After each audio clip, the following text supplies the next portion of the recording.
Welcome to the Rainmaker Podcast, a show for people who are obsessed with all things marketing. I'm your host, Veronica Rami, certified master marketer, international keynote speaker, workshop facilitator, and the author of a new book called Identity Marketing. Each week, I interview rainmakers from brands big and small to pull back the curtain on what's actually working in marketing today. We dig into real life wins and losses and their very real consequences, and get into spicy discussions of marketing controversies and opposing philosophies. This is the real marketing thought leadership you've been looking for in your ears on demand. This is the Rainmaker Podcast.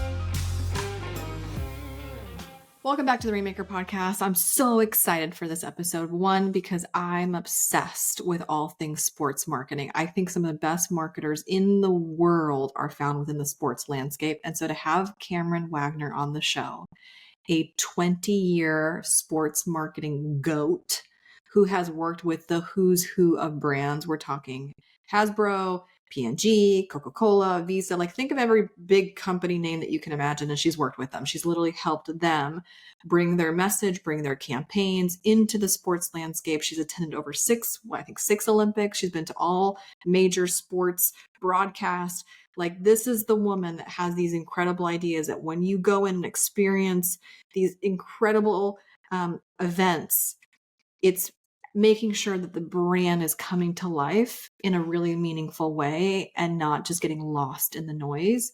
It's a phenomenal episode. She's really transparent, I think, when it comes to her leadership style, her strong opinions about how young sports marketing professionals need to really actually be served as opposed to how they're currently being served. She had strong opinions about personal brands versus faceless brands. It was really, really, really meaty of a conversation I think you're really going to enjoy. And she didn't just walk this out of the park. She strutted this out of the park. So without further ado, please welcome my guest, Cameron. Cameron, welcome to the Rainmaker Podcast. Thanks. Happy to be here. I'm happy to have you.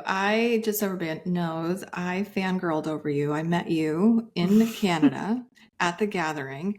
I have an obsession with all things sports, especially marketing in sports. And then lo and behold, I meet you and you're like, yeah, I've just been doing it for the past 20 plus years. I'm like, I'm sorry, what?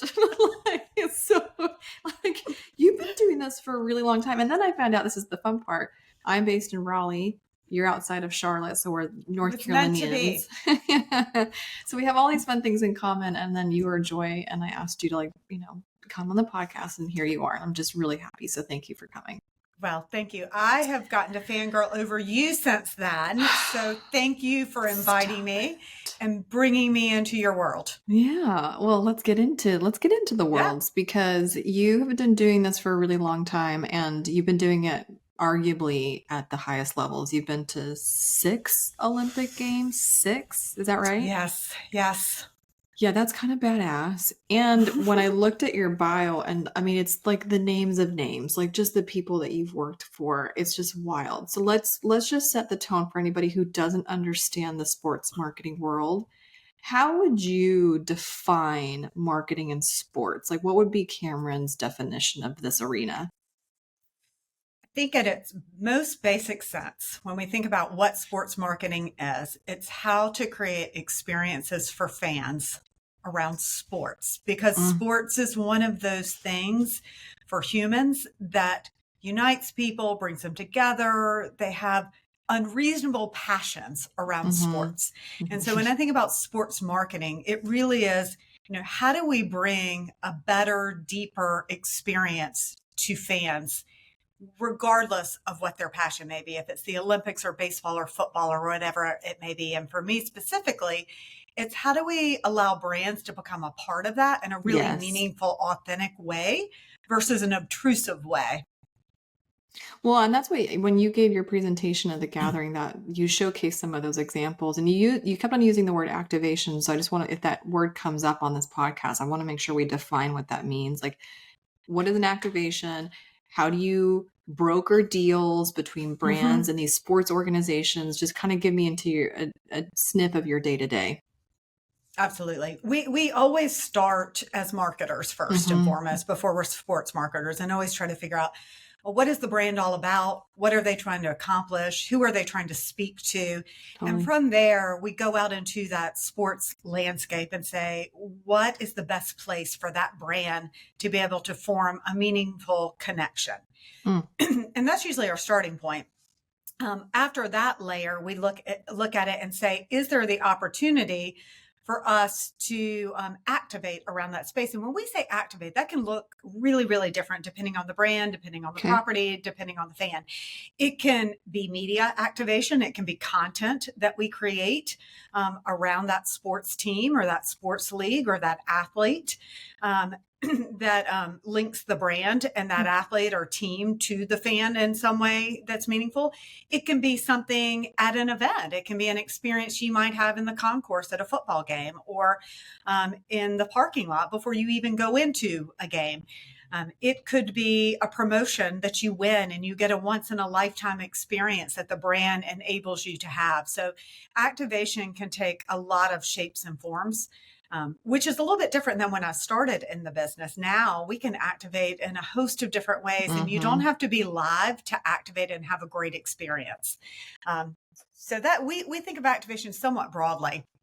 And Well, I love, oh, go yeah, ahead. go ahead. No. I was going to say, and it's really important for us that we're not just building like some super like complex strategies Right. and then they go off into the ether and we hope it hits. Like we love to see how it's actually impacting the fan. Did they really have a meaningful experience that was additive?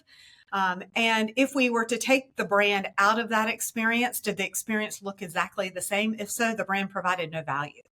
Hmm. And so we want to create a role for that brand within the context of that fan's experience. Well, that's what struck me about your answer. First of all, you defined it as experiences for fans, and then you're like, but wait a minute, don't forget we're marketers first and foremost.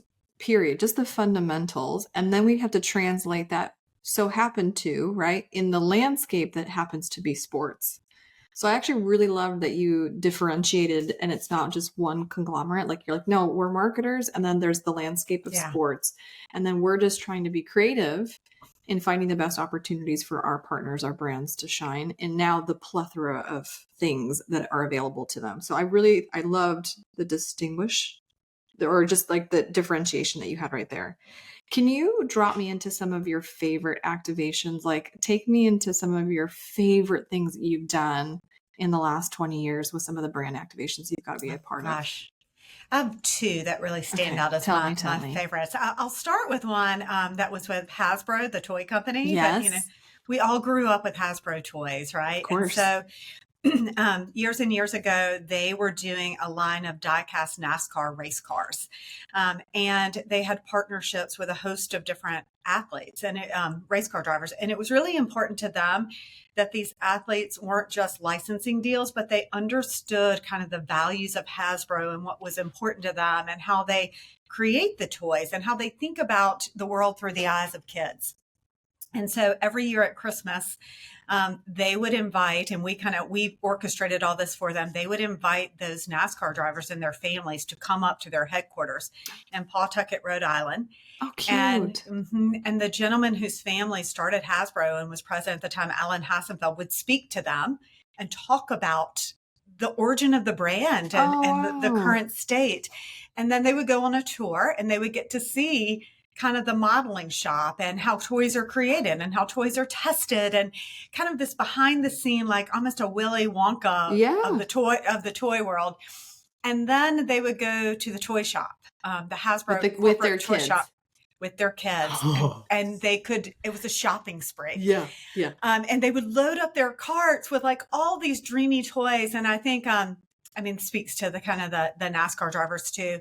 Almost without fail, these NASCAR drivers, they would have these carts loaded up with all these toys and they would look at us and say, like, we have more than we could ever hope for. A lot of these toys we're going to donate when we get home because their kids had, they had the riches of Everything. toys. Yeah. Yes. But it was just a really kind of special way to connect those drivers to the brand they were representing. And it became more than just a licensing deal for them. It became a company they believed in, Mhm. and that they could kind of take that back. So as they were doing appearances for us with the fans, it was different. It was different than just a deal Mm. for them. They really talked with passion about the brand, which I loved.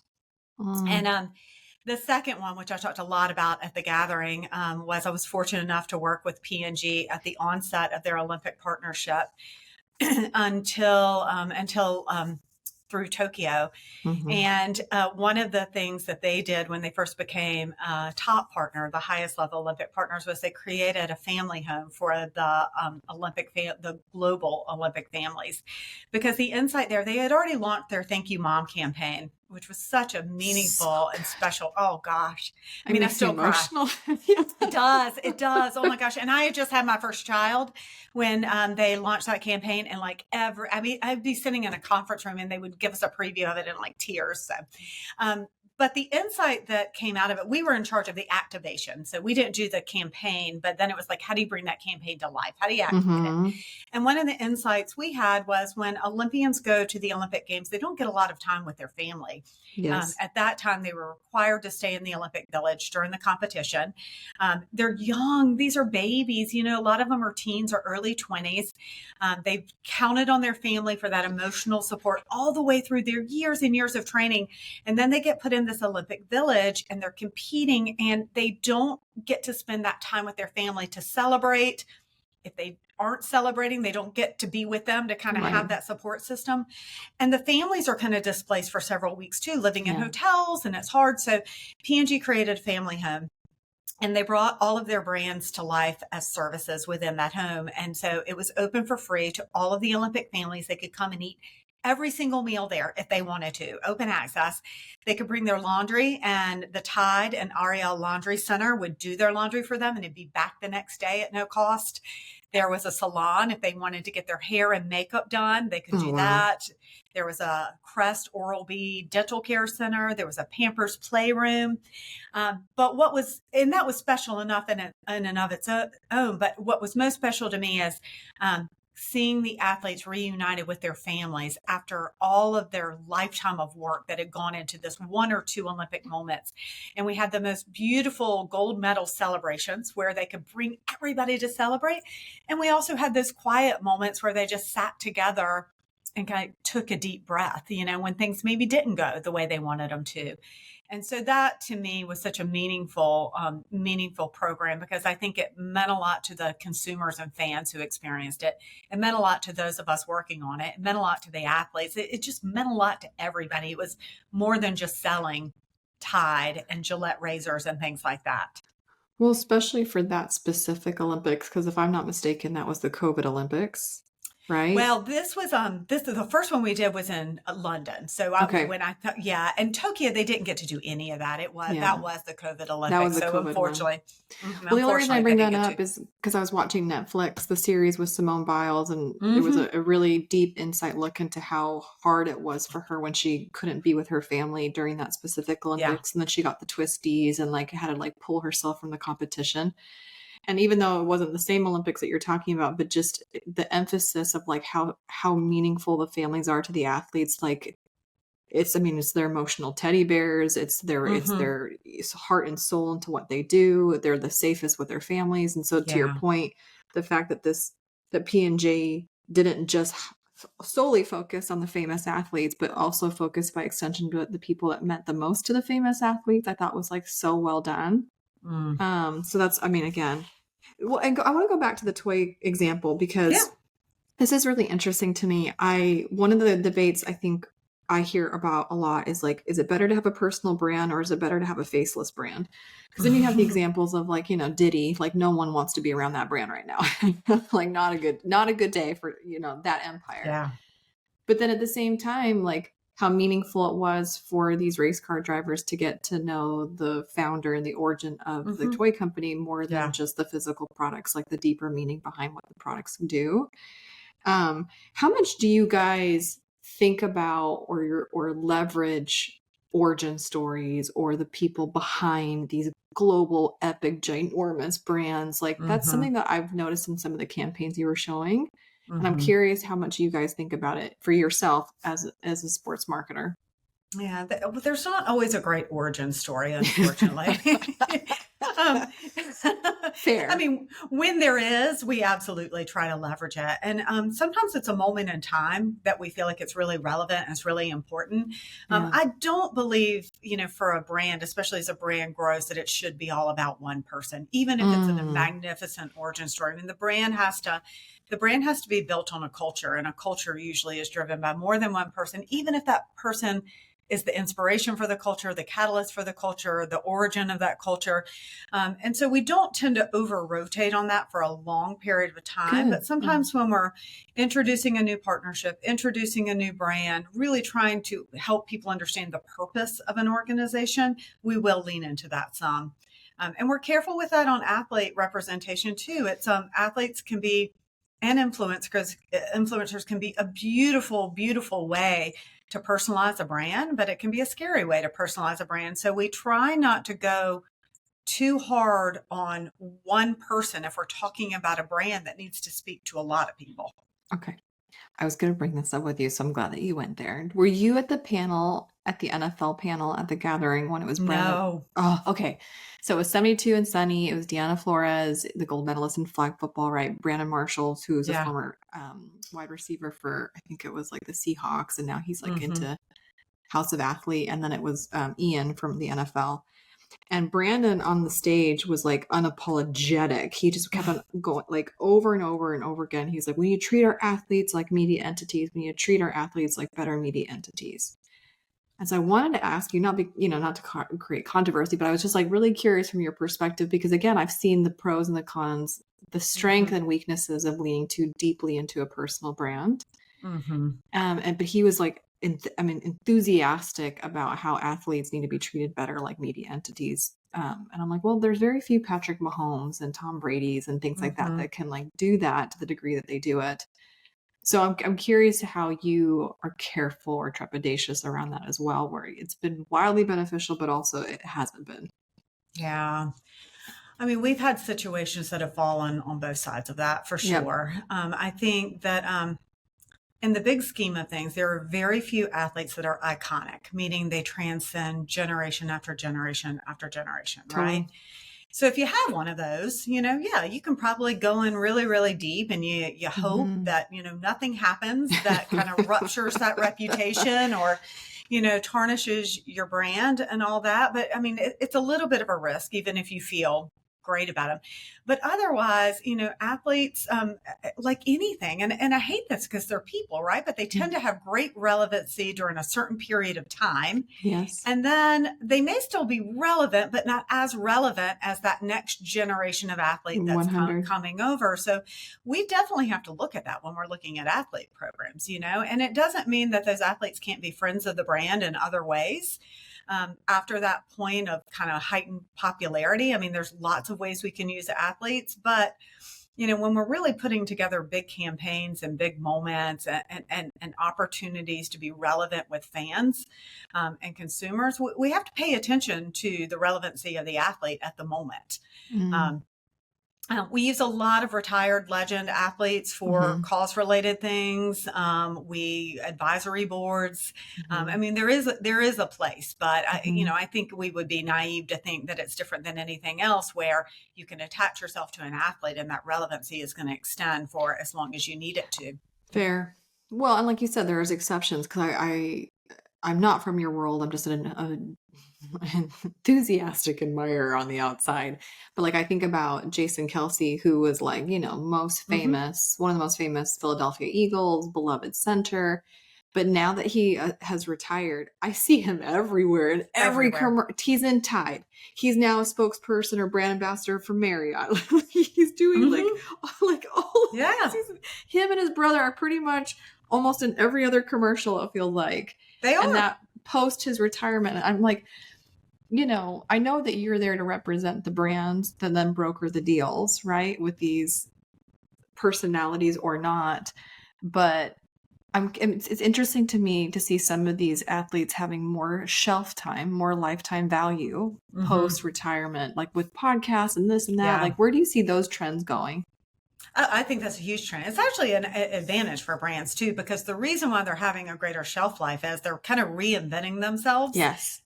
still attached to what they did best, but they're reinventing themselves. Yeah. And you take somebody like Jason, and he's such a personality, right? You I know, love him.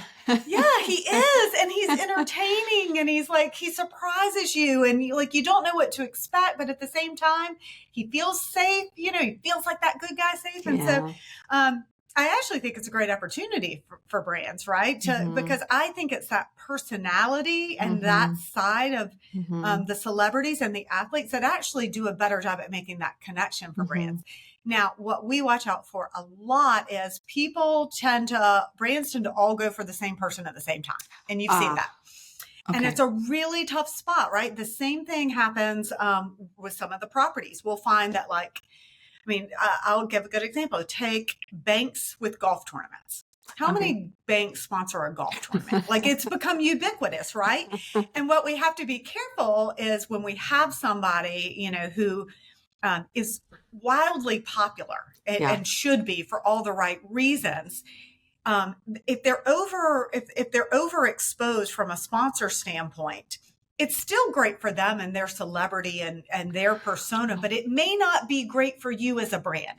And Jason could be headed in that direction. Simone Biles is a great example. Simone is phenomenal. Her story is phenomenal. She is phenomenal. She is an inspiration to girls of all ages. She has a lot of sponsors, right? So if you're going to come in and be a part of Simone's world, what are you doing that's different? How are you partnering with her in a way that helps people understand why your brand is with her? Because she's got a lot, right? And it becomes hard as a brand to find your place within that. And that is no slight on Simone at all, because Simone is relevant with or without the brands. Okay, this is fascinating to me for many reasons, because you're right. How there's certain spaces that are extremely noisy. And the last thing you want to do is be contributing to that static noise that just gets washed out and unrememberable, unremarkable. But then you were also saying sometimes we're not a part of the actual campaign asset. You weren't a part of the Thank You Mom campaign, but then you obviously are going to be distributing and activating in other ways.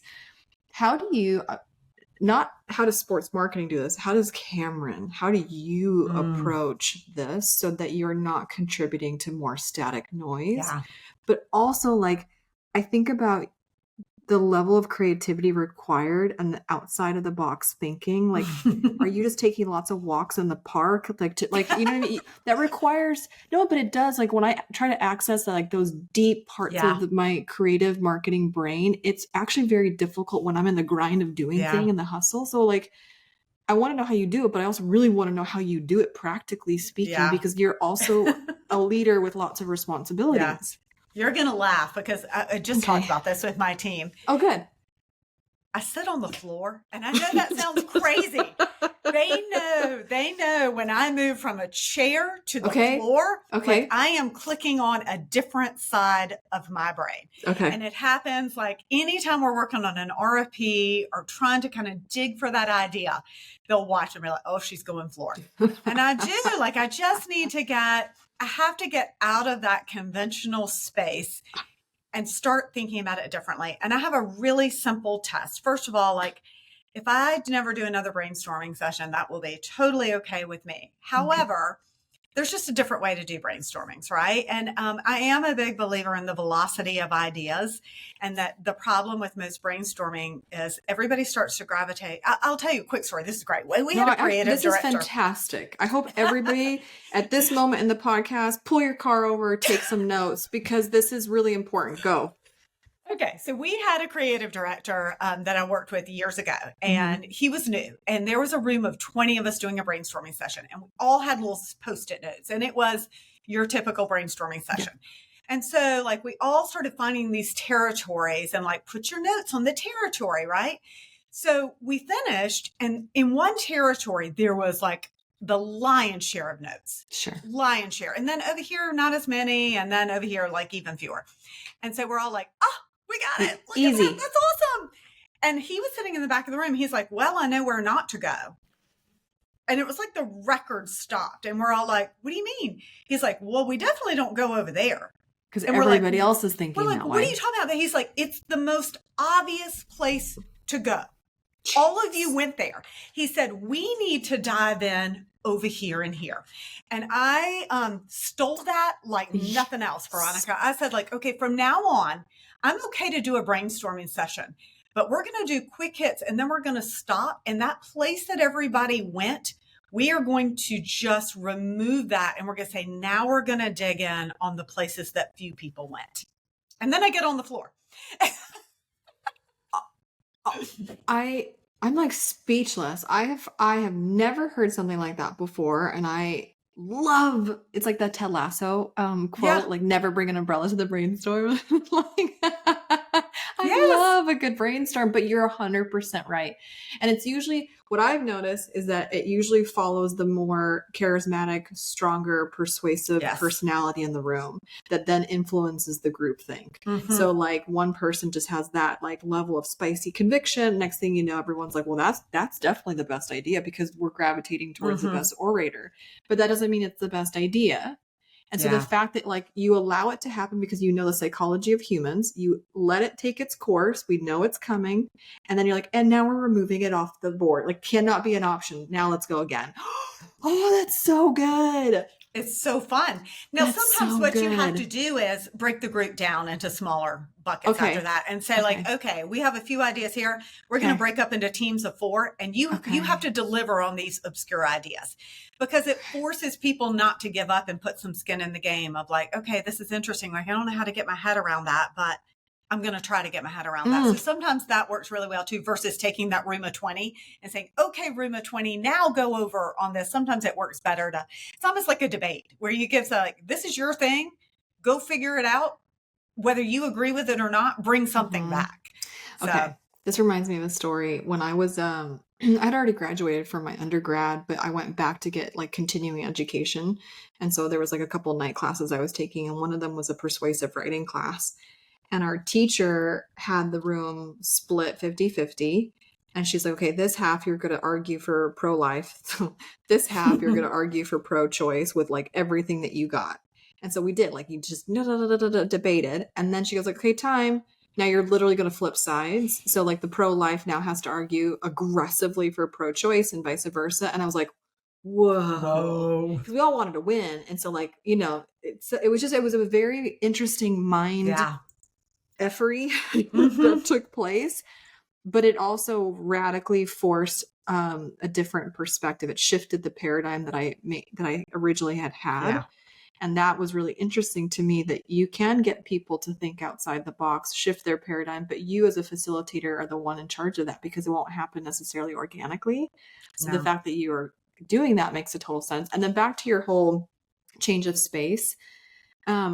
I wrote a book this summer and I couldn't write it here, like where you see me right now. This is like commander chair. Like I have this is my command center, and it's this really beautiful desk and this curved monitor, whatever. But for whatever reason, I could not write my book at this desk. Really? Yes. The only way that it came out of me was in my North Carolina patio in the summer heat, humidity, That's love. It had to be on the patio, and I'd sit in the patio literally sweating, and that's where it would come out. That's amazing. But I think you're right. I think it's because like the brain, the body, the brain, we just become complacent. Like if I know that I walk into my room and this is where I sleep, this is where like we're creatures of habit. Yeah. And I just think my body knew that this desk is a different part of my brain that is commanding, admin, getting stuff done, project management system. It's that type of orientation. But in my patio, it was creativity and openness and words and stories, and it was just very different. So I love that. You being on your floor. Listen, people think it's a little odd when they haven't worked with me before. Yeah. Fortunately, I have a lot of people who've worked with me for a long time. They're like, she just does that. This is good. She's moving towards the right place. This is a good sign. This is good. Okay, so I have a question for you, because like at the end of the day, we still have to make the best educated decision or guess as to what is the best choice for our brand. How much do you guys budget for failure? Or how much do you try to manage your clients' expectations around failure, or not, at least when I say failure, just not being this, Yeah. crazy hit out the gate. Yeah. We do it quite a bit, but Okay. we kind of frame it differently. Okay. So one of the things that we are really, really committed to and proud of is our insights model. And so we go heavy on insights in the beginning, as does every agency, or at least every Sure. agency claims that. Should. But we should. But so insights are big based on data and experience. We have a lot of experience. And so we try to layer in that, okay, this is what the data is telling us. And I did talk a little bit about this, like the data trap, like this is what the data is telling us. What does our experience Yeah. tell us? And it's not just my experience, it's the breadth of our organization's experience. But what we talk to clients a lot about is we can't just use data in the beginning and the end. We have to use data all the way through, because if something's not working, we cannot wait until the program is over to say, Sure. shit, you said I could cuss. I'm going You to. could shit. Shit, that did not work. And now Yeah. we've wasted a season or a year. So we absolutely will do data checks Okay. throughout the process. And so let's say we are doing a social campaign. Mm-hmm. Of course, we're going to look at it right away and say, like, well, that just didn't hit the way we thought. Mm-hmm. Why is that? Right. And we'll try to kind of shift some things to see if it hits differently with some tweaks. We do the same thing with live activations, right? Live activations are a little bit more challenging, right? Because they may have some infrastructure related to it.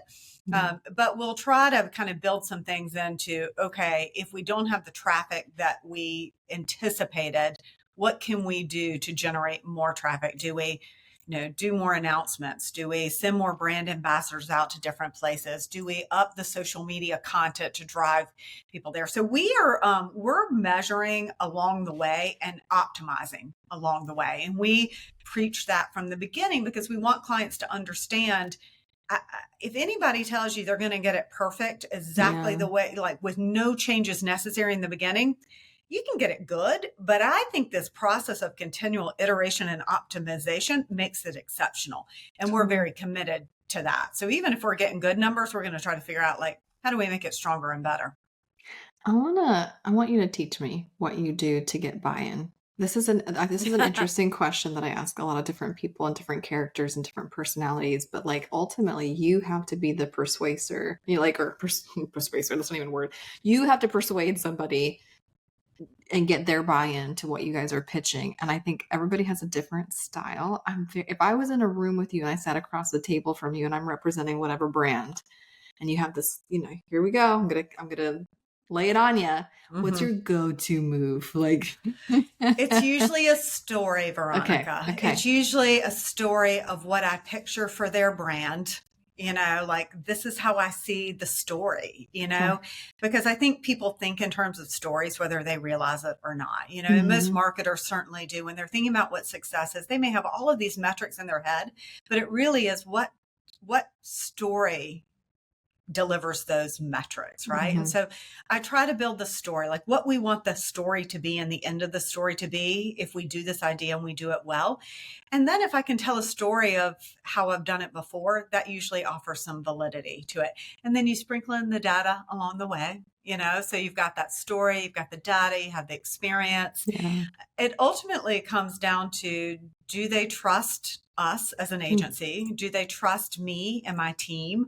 And do they trust that what we say we've done before, we've done and delivered? And usually if those things are working in concert with each other, the story will sell. Yeah. But okay. That's slam dunk type of answer. Damn. Okay. So one more question then I want to ask you, because team has come up quite a bit. How do you see this kind of upcoming rising talent? How do you help the next generation of sports marketing leaders shine but to some degree, I think also like shielding them from too much risk or too much exposure if they're not yet ready for it? Like, how do you help them be their best, but also timing them when they're ready? This is a question that I have for lots of leaders with extensive experience, because one, you were probably the recipient of good mentorship or horrific mentorship. And so then you take what you experience and then you how I was parented is how I'm going to try to parent, like good or bad. Yeah. Like, right. So it's right. same idea, like, right. How how do you view your role in bringing up that next sports marketing Yeah. generation? Well, I'm going to give what may sound like an unpopular answer, but it's one I truly believe because I've been studying it for the past several years. And Okay. so um, COVID did a couple of COVID did a lot of things, but COVID Mm-hmm. really, really hurt us, I think, for allowing us to bring up the young generation of sports marketers in a way that I feel like they get that mentorship that they need. And so there's a couple of pieces of that we see really frequently. And I'm actually trying to kind of course correct a little bit. So the two Okay. things are that the out of office stuff is a huge, huge issue. I am a huge believer and I'm so thankful for the gift of flexibility. When I was coming up, there was no flexibility, right? It was like, these are None. the hours and Yep. you're part of your success and how well you're doing is gauged by, do I see your face in the office 100%. longer than anybody else? And I am Yep. really glad that the days of that are gone. I don't want anybody to sit in traffic for 2 hours to get to and from work. Like work happens all the time. But the lack of in office for our folks starting out is detrimental. They need they need direction, they need Yes. support, they need mentorship, they need to see how it works. They need to be in live meetings. They're not going to speak up on a Zoom call. They're not. But if I'm sitting in a live meeting, I can say, "Hey, what do you think of this?" And there's that frozen look. I'm like, "No, there's no wrong answer here. What do you think of this?" Like and you start to build those habits Mm-hmm. and that acumen and that experience through mirroring, through learning, through asking questions that for the past couple of years, our younger generation has not gotten at all. And so when I moved to Elevate and we opened this vertical in this office, I said, my team is in office, not 5 days a week, but we are in office 3 days a Yeah. week. And for the short term, everybody who I hire has to be either in our Charlotte office or our Boston office because we Okay. are building something and we're building a team and we're building a culture. And that's the way I think we do it best. And so we've really kind of stuck to that. I'm certainly willing to have people sitting in other places right now, but we stick to 3 to 4 days a week in the office. Okay. The second thing that happened in COVID is the agency world, not all of it, but a lot of it in sports, eradicated the entry level position of account coordinator. And I think that there was just this time where like people were graduating from school, but they weren't getting jobs right away. It just kind of messed everything up. And so when we were posting account coordinator jobs, we weren't getting a lot of people applying for them. But when we posted account executive jobs, we were getting people straight out of school applying for the account executive jobs. And so all of a sudden we had people going into account executive jobs that were not ready to be account Yeah. executives by the standards that I would think. And so we have now kind of reintroduced, okay, we need to get back into internship fellowship programs that gives them a chance to get in, do the work, and then move into an AC job and then move into an AE job. Because what happens is when they get to be, it may be okay while they're AEs if they skip that AC position. When they get to be supervisors, our clients are like, wait a second, like they don't have the experience I would think they Yeah. have. They don't have the management experience. They Yeah. don't have the Yeah. project management experience. I'm like, yeah, because they're missing Mm. 2 years or a Yeah. year off of what they would have had in years past. So those are two things that are really important to me because I feel like that's how I can best help, and that's how the more senior members of my team can best help support as well. Okay. I know that you prefaced that whole thing by saying this is not going to be a favorite answer. This is the but I think you slayed it in as to why you do what you do. Because I remember when COVID happened. Thank goodness we were living in North Carolina and this size of square footage versus like in our Boca house, Mm-hmm. with the two littles. Because the house became everything. It was the cafeteria, it was the Yeah. playground, it was everything. But I remember watching my little ones have to experience their teachers for the first time virtually. And my oldest was in kindergarten, and it was like, what a like crucial moment for him socially, developmentally, Yeah. and he was at home stuck. Yeah. And so not that I'm comparing young professionals to kindergartners. But However, I understand what you're relaying here, which is like, there's so much that is never going to be taught in school. It can only be taught in the presence of others. yes. And if you're not in the vicinity because that's the thing about the client work that I do. Like, yeah, I can technically do virtual workshops and I can do virtual facilitation, but no one can argue with me to say that virtual is a better experience than in person being in the I room and the agree. spirit that is created by the individuals who are in contribution of that. And Yeah. so, like, it's the same thing if you have young professionals who are going from classroom setting and they skip over a workplace setting and now it's just being done through Zoom. They are getting so cheated in a professional development milestone, just like you would as a teenager going from one space to another. Like, I totally get your point of Yeah. view, and you're 100% right. And for me, my first job out of school was Ancestry.com. I had no idea what the hell I was doing. I was Yeah. like, I had a cube. I was like, I think I want to make it cute. Like, I was so like bright-eyed and bushy-tailed and naive, and I got handed my ass got handed multiple times by the shit I would say because I just didn't know it was like not the best thing to say. But you don't know that because most of the time I was being reprimanded, it was always like quiet reprimand. It wasn't verbal. It was because I read the room and I read the face and I was like, don't say that again. Not that. Not that. I had a few of those. Yeah, of course we all do. We all have our hands, gently slapped or whatever. And that's just part of the job. That's part of being in certain rooms. And if you're not put in the rooms, you get, you're cheated. So that makes total sense to me. And then to your point, the stakes are high because now they're supposed to be client facing. So then it becomes real obvious. It becomes real obvious really fast. And we have a lot of different disciplines in our office. So the other benefit of them being in the office is they understand what our insights group does and what our marketplace do, and so on and so on. And I pull them into things like, I'll be going into a meeting and I'll think, gosh, it'd be interesting for them to hear this. And it has nothing to do with their day job, but it's a learning and opportunity. I'm saying, hey, do you want to sit in? We've got a meeting going on about this. And the answer is always yes. Yeah. And inevitably, as we're walking on, they're like, that was great. Thank you. I learned something there. Of course. Yeah. I think the best way of learning is just by modeling, by being an example to others. So, great answer. Okay. I could talk to you forever, but we can't. And I want to make sure that you put me in the hot seat. So you get that was too quick of a clap. No, it's not going to be a hot seat. It's going to be a layup for you. Okay. Lay me out. Go ahead. Okay. I want to know. So I know your book's coming out, which I can't wait. I'm so excited. I've been listening to your podcast. I'm taking you all in. I want to know. Thank you. I mean, you've done so many great things, but specifically around the identity marketing work you're doing, did you have an aha moment where all these things that were kind of coming into you over the years, all of a sudden you're like, whoa, I have to write about this. I have to put this together in a different way. Ooh, that's a really good question.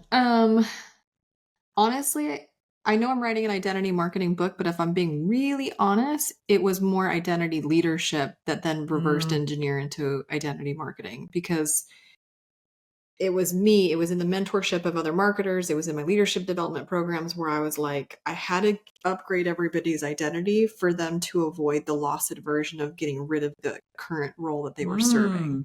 So like my program was like, it was called the Rainmaker Residency, but basically it was like, hey, CEOs, stop being chief everything officers, stop being your own chief marketing officer, get out of the way, really be a true founder of your organization and relinquish that to a rainmaker who can make money for you. But in order for them to literally let go of this hyper important revenue generating responsibility, they weren't going to do it unless I gave them something new to chase because it would feel like lost aversion, which psychologically, we are more terrified of losing $20 than the prospect of gaining $200. It's just how we're wired. Yeah. So I was like, okay, I'm not even gonna call them founders or chief CEOs. I'm gonna call them visionaries. And like you're a visionary, and your visionary KPI is the number of times you convey the mission of your company, and then your rainmaker, they're gonna take on this that you don't want to do anymore. So it was. And again, I wasn't super intentional. It was just based off my own experience when I got sabotaged by CEOs that wouldn't let me lead. Yeah. They wouldn't let me lead. They literally would block me. And it was just because if they didn't do that thing, they felt useless. And I'm like, then why am I here? Yeah. So that really came from just, my personal strife trying to be a marketing leader myself. But then I was like, but then I named the program Rainmaker Residency, which is technically identity because I'm like, you become a rainmaker. And I'm like, I'm upgrading marketers to rainmakers. So I was using identity in the marketing and I was certainly using it in my leadership principles. And then I was like, oh, Oh, yeah. boom. Yeah. And then it just like, whether you prescribe to the universe, to God, whatever, it just Yeah. kind of, it dropped in. And I was like, oh, I'm supposed to be writing this Mm-hmm. book on how identity is literally the foundation of everything in Mm. your leadership Yeah. abilities, certainly as a marketer to invite Mm-hmm. people to become something versus having just to like buy something. So it all just clicked in. And Mm-hmm. then I wrote the book sweaty on the patio in 3 months. It came out in 3 months, That's which is amazing. stupid fast. Yeah, that's great. And here we are. It's going to be out in less than 60 days or whatever. That's exciting. It's wild is what it Oh is. my gosh, it's fantastic. It's fantastic. I'm So, excited. I'm also like, I don't know what the hell I'm doing, but I'm also trying to tell myself, listen, I'm self-publishing this. It does not need to be perfect. And if we want to do a second edition, I can do that. But like, it's yeah, just, it's better to get out this conviction that I feel so deeply yeah, than withhold it because of, perfectionism. Like, I'm yeah. not going to do that. Mm-hmm. And so, yeah, it's coming out. We're self-publishing and here we are, baby. Here we are. I can't wait. I can't wait. Well, congratulations. It's so exciting. Thanks, new friend. You're so nice. You were so nice when I met you in person. You're just such a gem. This podcast, you dropped some gold. Well, thank you. You make it easy. You make it easy. You just kind of like lay out the road for all of us. All we got to do is walk it. Well, you didn't walk it. You strut it. Well, thank you. Thank you for that. Well, Cameron, thank you so much for being on today's Rainmaker podcast. Oh, thanks for having me. Thanks for listening today. If you've loved what you heard, make sure to rate the show, subscribe, and leave a review. It helps us get the Rainmaker podcast in front of more passionate marketers just like you. And if you're ready to transform your marketing from buy this to be this, pick up my new identity marketing book available on my website at veronicarami.com. Until next time, my friends, keep making it rain.